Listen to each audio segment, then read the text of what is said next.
tal, mis queridos amigos? En un nuevo programa de Perspectivas Penales. El día de hoy vamos a hablar de un hecho de corrupción muy importante que se comete a diario y que debido en gran parte a que no hay una legislación precisa, es que muchas conductas quedan impunes. Estamos hablando del delito de peculado. Regresamos.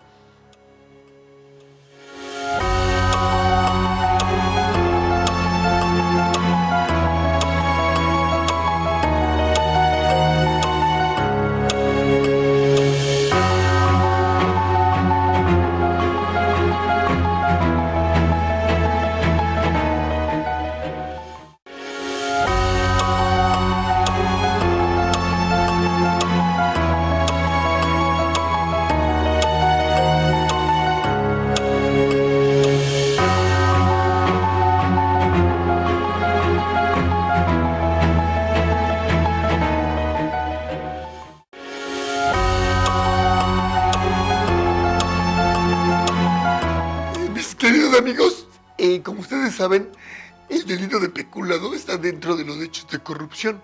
Entonces tenemos que hablar obligatoriamente de la normatividad internacional y de la nacional en materia de corrupción para poder llegar al delito de peculado. Como ustedes saben, hubo una gran reforma en el año 2016, el 18 de julio, y se creó la Ley General de Responsabilidades Administrativas. ¿Por qué se crea esta ley? Porque ya no solo va a castigar, ya no solo va a regular conductas delictuosas por parte de los servidores públicos, como la mayoría de nosotros pudiéramos pensar al hablar de peculado, sino que también el delito de peculado ya es susceptible de ser cometido por particulares, sea persona física o sea persona moral. ¿No? Entonces, miren, nosotros a nivel internacional tenemos tres grandes instrumentos. Como ustedes saben, tenemos la famosa Convención de las Naciones Unidas contra la delincuencia organizada transnacional, que es mejor conocida como la Convención de Palermo. ¿No? Esta convención nos señala ciertas directrices que los países miembros tenemos que tomar en cuenta a la hora de regular los hechos de corrupción, como en este caso pues, es el peculado. Incluso nos da algunas definiciones de lo que son el peculado, enriquecimiento ilícito, malversación de fondos, etc.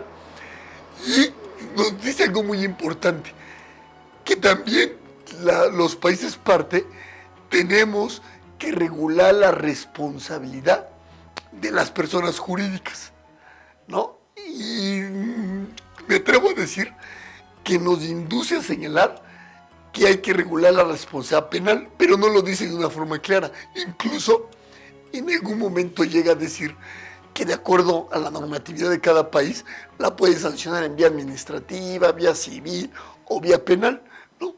Lo cierto es que derivado de esa convención y de otros instrumentos, incluso del TEMEC, es que nosotros llegamos al procedimiento penal acusatorio, también derivado de la Convención de Palermo y la de Mérida, que ahorita hablaremos un poco, también llegamos a regular la responsabilidad penal de las personas jurídicas, ¿no? Entonces esto es muy importante. ¿Por qué? Porque fíjense, está la Convención de Palermo, que nos habla de las conductas que deben regular los estados.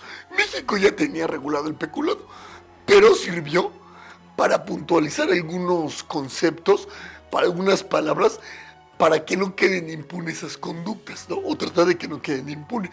De hecho, me atrevería a decir que en la legislación todo es susceptible de mejora, pero la legislación puede estar en un 80-90% bien redactada, ¿no? Los tipos penales de corrupción, sobre todo el de peculado, donde incluyen a particulares.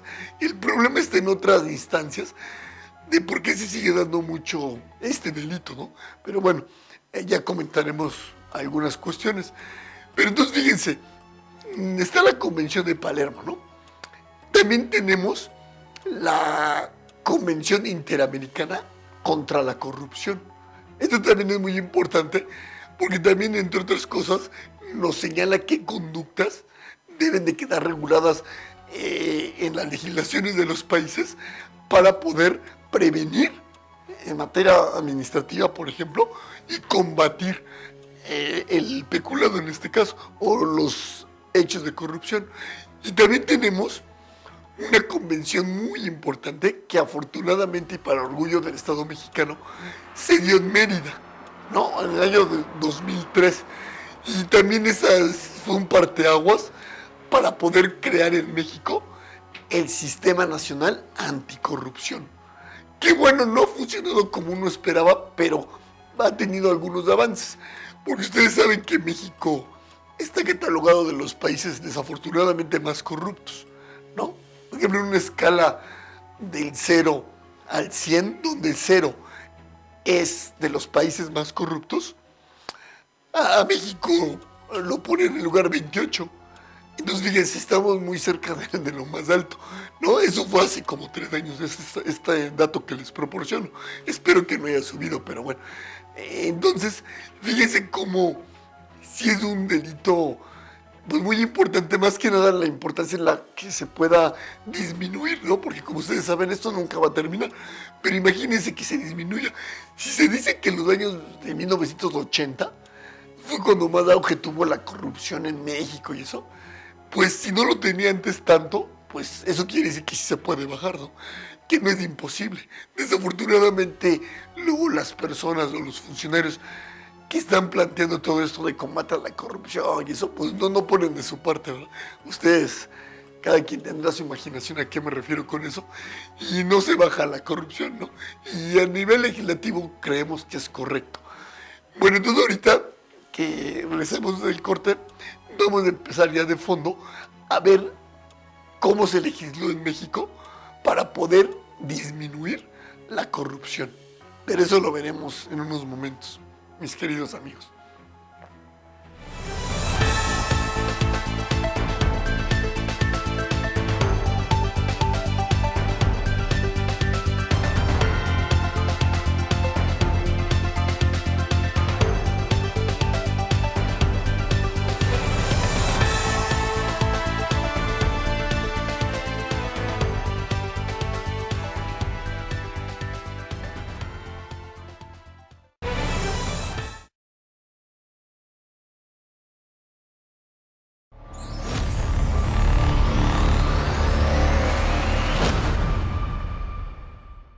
Amigos, estamos súper contentos y súper felices porque tenemos una selección increíble, nos ha aportado muchísimo. No pudimos pasar, pero México está muy feliz con nuestra gran selección. Y precisamente por ser el mes de la selección, el mes del Mundial, tenemos un 10% de descuento aquí en su empresa FESMAS, en su farmacia preferida, de antibióticos, de analgésicos, de antihistamínicos, antiinflamatorios, vitaminas para el servicio de ustedes. Recuerden también que si ustedes quieren adquirir estos medicamentos, tienen que presentar su receta o pasar a consulta conmigo, con cualquiera de nuestros doctores que nos apoyan en la semana para que ustedes puedan adquirir estos medicamentos. Estamos agradecidos también a nuestra empresa Agencia Global de Información en su apartado de club que nos apoya con estas cápsulas para poder otorgarles este servicio a ustedes. Contamos con servicios de emergencia también. Si ustedes están en algún hospital, avísenos y vemos la forma de solucionar su problema. Gracias por todo, que Dios nos bendiga. Y otra cosa muy importante, tenemos un avance. No les voy a decir nada todavía. Tenemos adelantos, óiganlo bien, digitales para su servicio de ustedes. ¿Estamos? No les puedo decir más, es una sorpresa. Pero el medicamento va a ser mucho mejor para ustedes. Feliz día y que Dios los bendiga.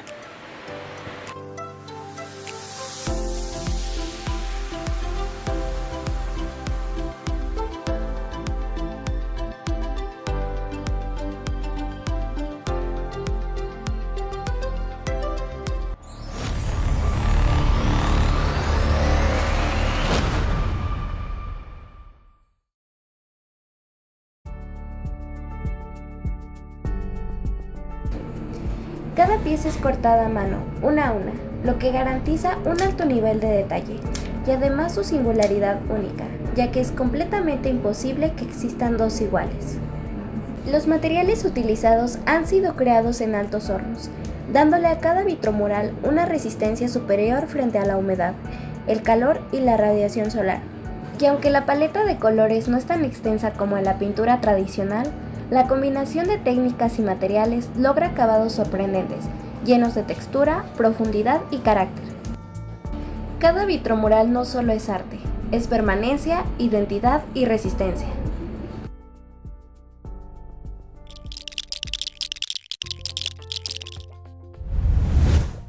Contáctanos.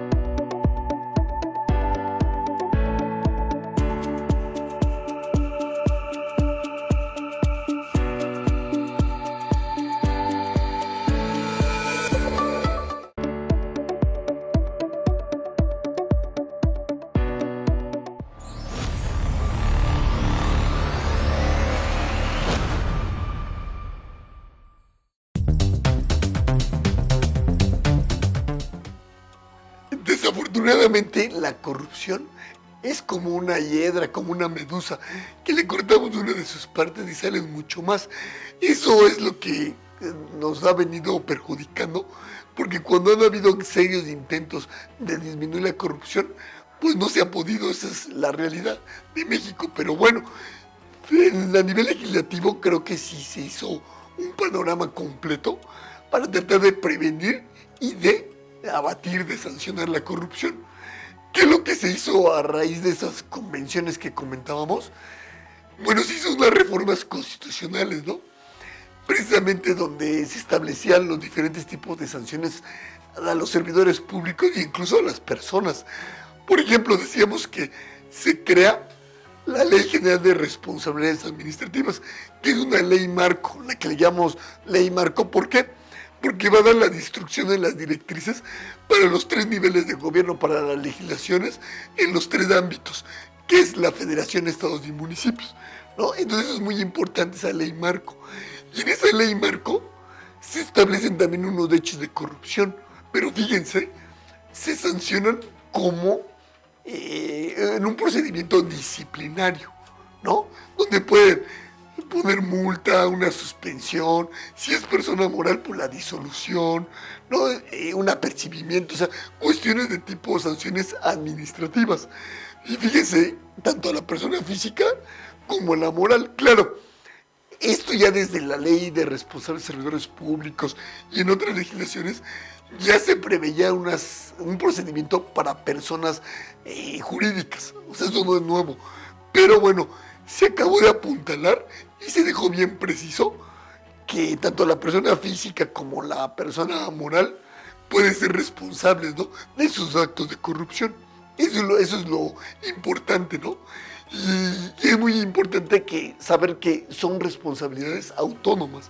¿Qué quiere decir? Que puede salir responsable la persona física por un hecho de corrupción y puede ser absuelta la moral, y viceversa. Claro, al menos en teoría. En la práctica es un poco complejo ver que a una persona física la sancionen y que a la moral no. Es casi complejo. ¿Y por qué? Porque todavía seguimos, se quiere admitir o no, en su mayoría seguimos pensando que las infracciones son objetivas, ¿no? Entonces, al ser objetivas, casi la responsabilidad de la persona física casi se traslada a la física, a la moral, en materia administrativa, ¿no? Pero bueno, se sigue desarrollando el derecho administrativo y de tal forma que en un momento dado, quieras o no, se va a tener que admitir que el dolo, que es la gran diferencia con el delito, que el dolo sea un elemento de la infracción administrativa. De hecho, hay diversos autores que ya sí lo refieren, que en las infracciones graves está presente el dolo, ¿no? Que es algo muy interesante, una teoría que lo traemos aquí en México, en Colombia, en diversos países latinos, donde decimos que Pues las infracciones leves las podemos dejar como objetivas por practicidad, por política criminal, ¿no? Por política sancionatoria. Pero las infracciones graves creemos que sí es necesario que esté plenamente el dolo como un elemento, ¿no? No como para graduar la sanción, sino como un elemento de la infracción. Bueno, fíjense, tenemos el procedimiento disciplinario para juzgar estos hechos de corrupción, entre ellos el peculado, ¿no? Y también tenemos otra parte que nada más se refiere a cuestiones resarcitorias, ¿no? Que son diferentes al procedimiento disciplinario administrativo. ¿Y quién se encarga de ver esto? La Auditoría Superior de la Federación. Pero fíjense, tanto en el procedimiento que instaura, el procedimiento resarcitorio, que instaura la Auditoría Superior de la Federación, como el procedimiento que se instaura por los organismos de control de infracciones graves, del procedimiento disciplinario, en los dos casos, que estamos hablando de infracción grave y de asuntos de resarcitorios ante la Auditoría Superior de la Federación, quien va a resolver es el Tribunal Federal de Justicia Administrativa. Acuérdense que hace unos años vino esa reforma para cambiarle el nombre al Tribunal Fiscal de la Federación. Entonces, Tribunal Fiscal de la Federación, precisamente porque no había un fundamento como Tribunal Fiscal. Sigue habiendo cuestiones fiscales, lógico, pero se le cambió de denominación, Tribunal Federal de Justicia Administrativa. Entonces, este tribunal va a ver tanto la resolución en el procedimiento resarcitorio que instaura la Auditoría Superior de la Federación, como el procedimiento sancionador disciplinario. Entonces ahí va a terminar. Y por otra parte, eso no es violatorio del 23. ¿Por qué? Porque son dos procedimientos diferentes, son cuestiones diferentes. Uno es el procedimiento disciplinario y otro el resarcitorio, donde sí creo que se sigue violando el principio de non bis in idem es cuando hay un procedimiento disciplinario administrativo por hechos de corrupción en este caso. Y las mismas conductas prácticamente son las que se sancionan, pero como delito, en la vía penal, ¿no? Entonces, y eso pues, los jueces, los magistrados o incluso la corte son los que van a juzgar. Entonces, consideramos que ahí sí se sigue violando ese principio non bis in idem.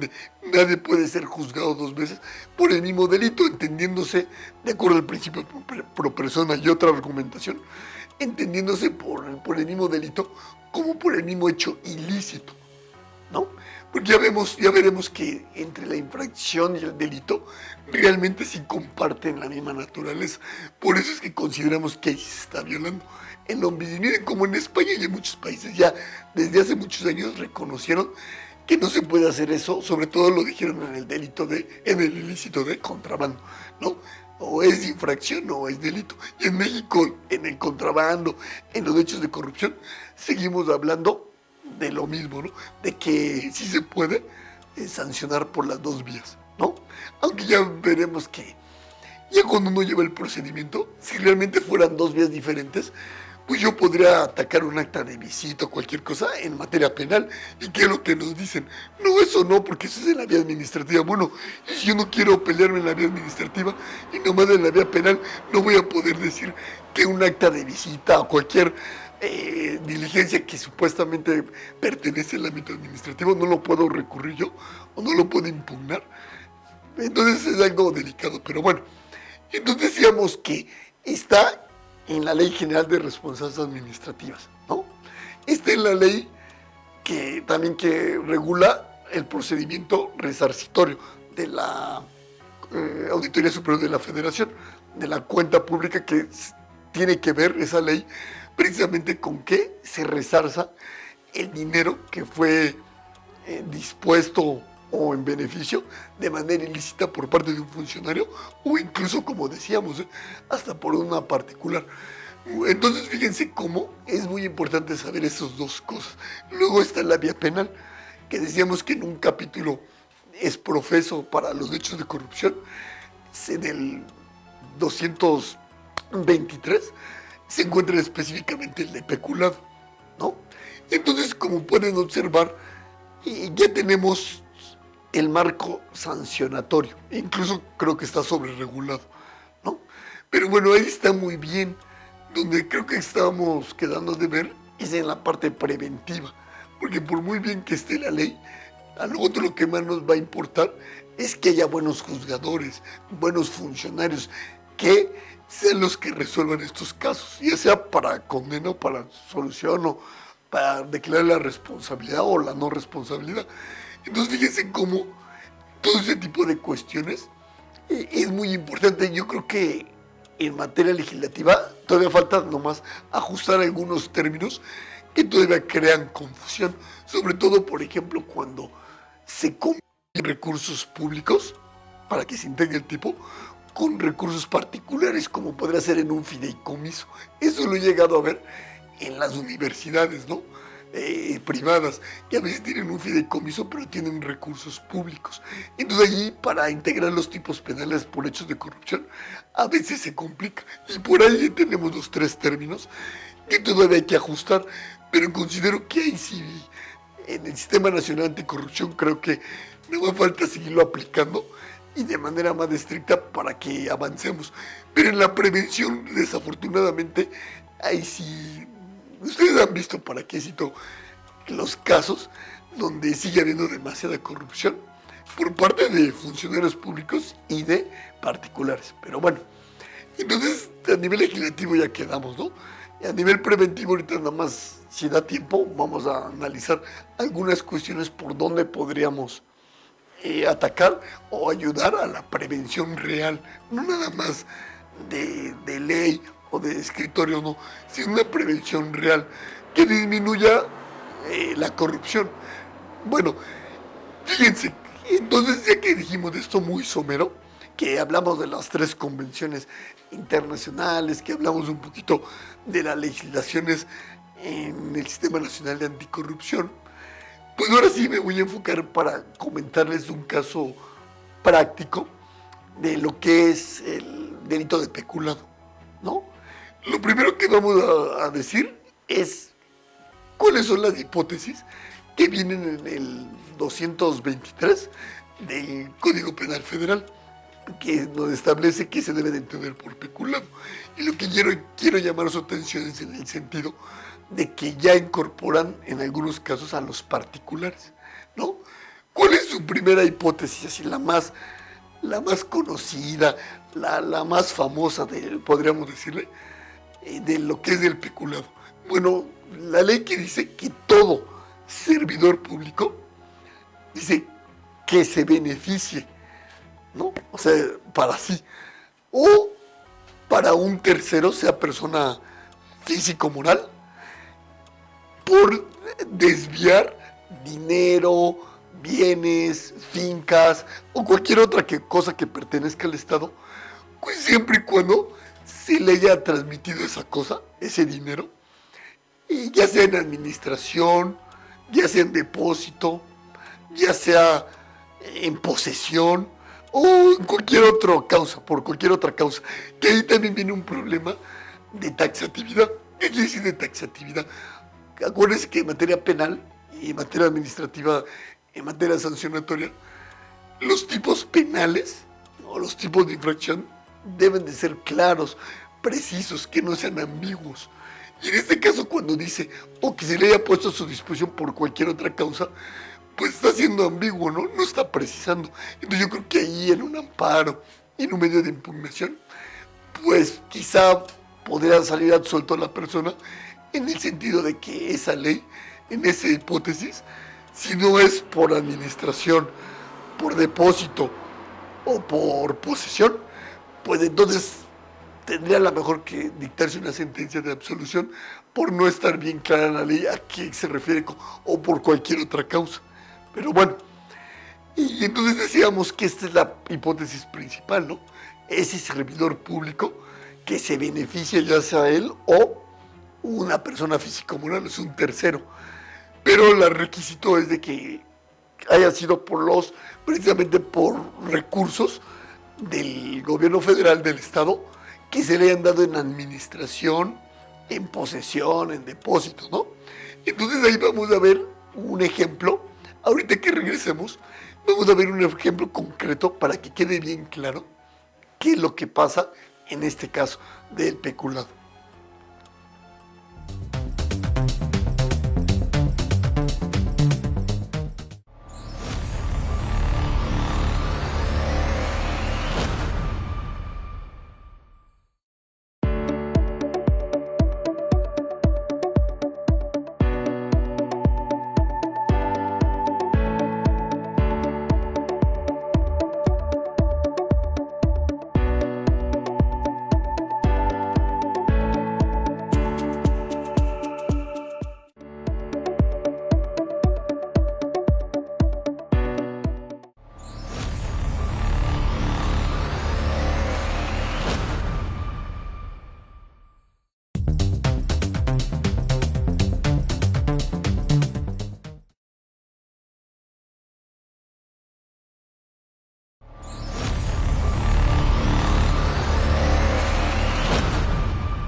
Amigos desde Club, en Promocionate tú mismo, soy el doctor Pedro Suárez, estamos en la clínica CQA, Centro Quirúrgico Ambulatorio.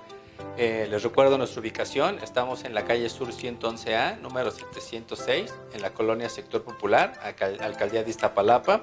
Me da gusto saludarlos y poderles decir que tenemos una promoción para ustedes del 20% de descuento en el blanqueamiento dental. Esto incluye la consulta de valoración para que podamos aclarar cualquier duda que tengan antes del procedimiento y decirles si son candidatos a dicho tratamiento.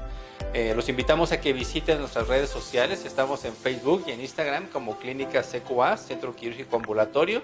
Nos pueden encontrar, comunicarse con nosotros para aclarar cualquier duda. Nuestro teléfono, nuestro medio de contacto es el 5534-6815-54. Es el WhatsApp, nos pueden mandar un mensajito y nos pondremos en contacto para poder agendar una cita de valoración. Muchas gracias, hasta luego.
Bueno, comentábamos que el peculado en su primera fracción se refiere al servidor público, ¿no? Que distrae para su beneficio esos bienes, ¿no?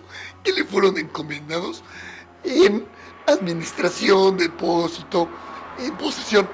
Pero también se considera peculado el hecho de que esos recursos públicos, que el servidor público los distraiga, ¿para qué?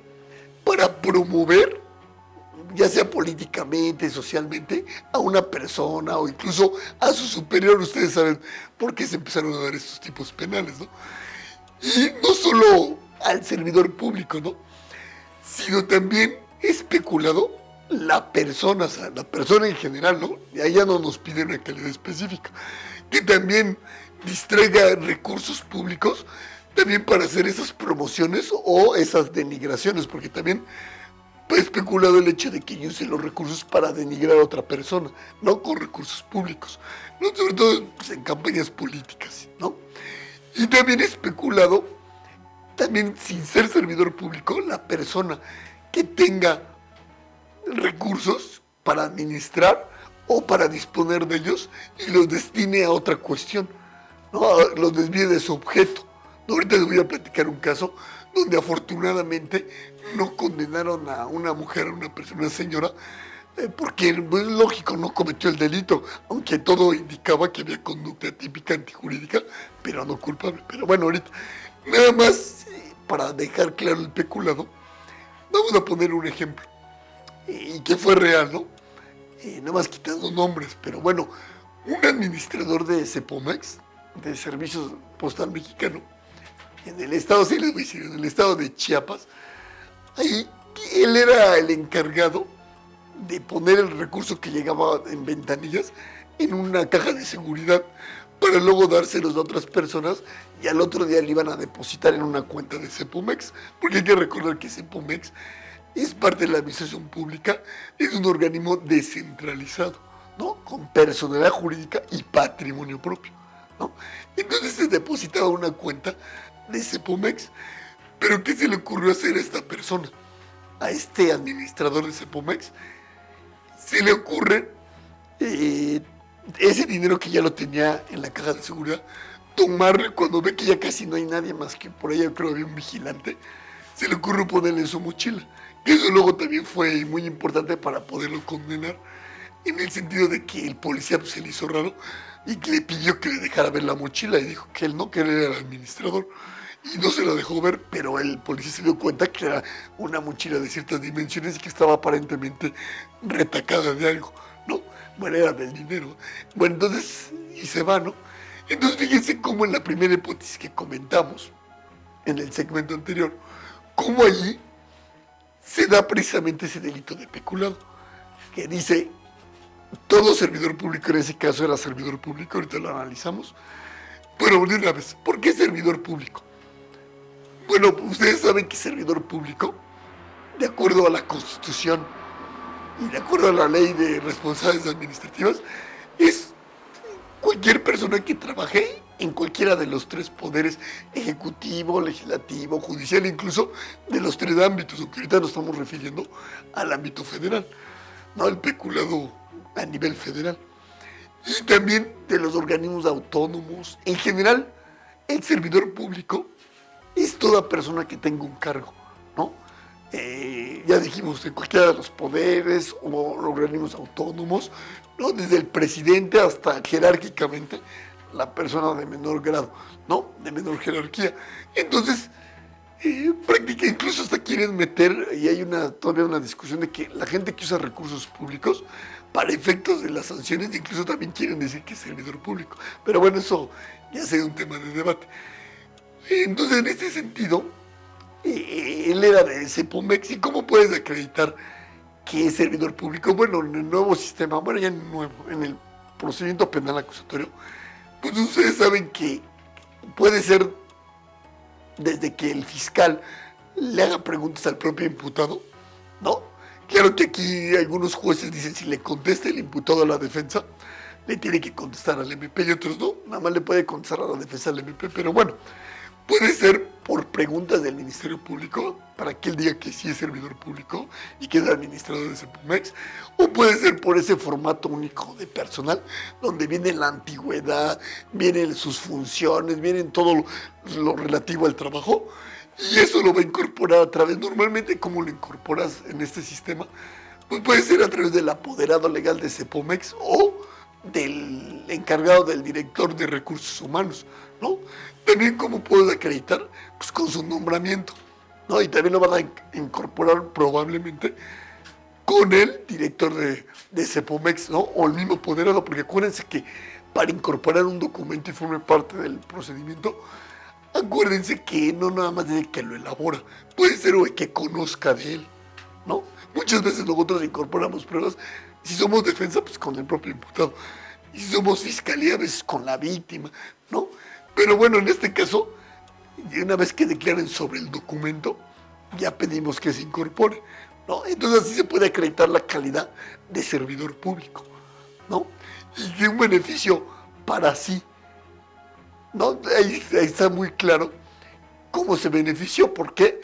Porque ahí se ve en la cámara como en su mochila lleva cierta cantidad, bueno, no se ve que lleva dinero, pero se infiere, y cuando ven, le hacen la inspección de que ya no está en la caja de seguridad, bueno, es una prueba circunstancial, y de acuerdo a las máximas de la experiencia, la lógica, todo eso va acreditando que fue en su beneficio, ¿no? Y del cual se le había otorgado el depósito, la administración, la posesión, para no entrar ahí, que es lo que hacen luego a veces los jueces, así, para no entrar si es administración, si es depósito. Lo cierto es que sí es en posesión, ¿no? Como estábamos diciendo hace rato. Y la posesión, pues, es el que detenta una cosa real de hecho, con ciertas excepciones. Por ejemplo, si alguien es chofer de una persona, va a depender para su trabajo y le entrega la detentación de una cosa, no le está dando una posesión derivada, sino la detentación de una precaria, ¿no? Entonces no es esa posesión a que se refiere este artículo. En este caso, pues, está muy claro que sí tenía la posesión de esos recursos, ¿no? Y que sí dispuso de esos recursos para sí, ¿no? Y entonces allí está muy claro que si se da el peculado y los recursos, que es el dinero, en ese caso era dinero, pues el dinero es una moneda corriente, le pueden llamar, puede ser en términos prácticos los billetes, las monedas que pide el Banco de México, ¿no? También hay otras definiciones, pero más económicas, ¿no? En este caso sí, moneda corriente. Y bueno, y entonces en ese caso, sí se daban todos los requisitos, y que me gustaría platicarles del caso de detalle porque tiene muchas cuestiones. Pero bueno, en otra ocasión que hablemos de los actos de corrupción, terminamos. Nada más les quiero comentar que no siempre va a ser sancionable este delito. ¿Por qué? En el caso de una señora, muy breve se los digo, que ella obtuvo un programa de Sedesol, pero por su instrucción, por su pobreza, por su contexto, en un examen, una pericial en antropología, se pudo determinar que ella ni siquiera sabía que los 80,000 pesos que le habían dado para su programa, de los cuales nomás recibió como 4,000, 5,000, y que un funcionario de Sedesol fue que le dijo que abriera la cuenta y puso a una señora ignorante como responsable del programa, y resulta que todo eso, pues lógico que ella no va a responder porque cometió una conducta, sí, de peculado, sí, antijurídica, sí, porque no había ninguna causa de justificación, pero no es culpable. ¿Por qué? ¿Era imputable? Pues tal vez sí, ¿no? Si era imputable, tenía la capacidad de comprender y entender, pero no tenía la conciencia de la antijuridicidad. Entonces, por eso, pues resulta que afortunadamente no fue responsable, ¿no? Y a veces también se quedan sin sanción, pero no como esta señora, sino por la falta de técnica o de falta de aplicación correcta de la ley, o porque no aportaron la fiscalía las pruebas necesarias para poder acreditar la tipicidad, ¿no? O la antijuridicidad o la culpabilidad. Bueno, pues mis queridos amigos, muy brevemente hablamos de los hechos de corrupción en forma general y les puse un ejemplo de lo que era el peculado. Nos seguimos viendo para tratar estos temas penales en un nuevo programa de Perspectivas Penales. Buenas tardes.